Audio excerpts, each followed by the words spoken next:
No, I mean, it was just a funny thing. I mainly know my knowledge about Taoism comes primarily through my own study into virtue ethics because in order to study virtue ethics, you have to study Aristotle, and you can't really study Aristotle without at least five or six scholars saying how similar it is to Confucianism.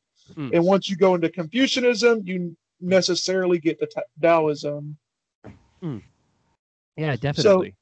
so it's sort of like, that's where my background really comes with it, in knowing the differences between the the stuff.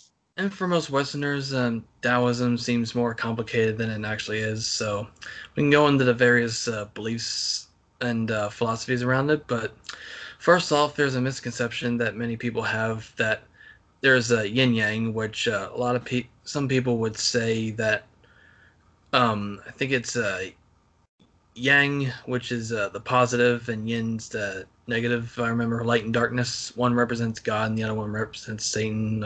Could you clarify on that? I don't think there's no God in Taoism or Satan, so I don't think that would apply to the Taoist concept of the universe because it's kind of a naturalistic, non-authoritarian view of things.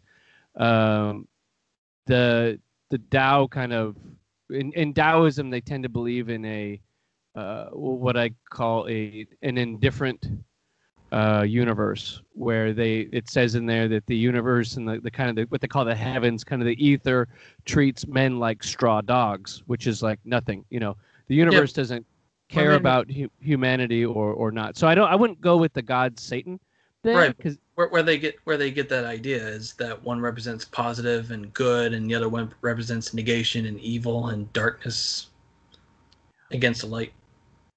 Yeah, I think it's everything. I mean, it's kind of everything's opposite is the side of the same whole. So you'd have like light and dark taken in both together are the Tao, and both together are necessary. Like you have there's a little bit of white inside the black and a little bit of black inside of the white, and that's about balance, and that one thing tempers the other.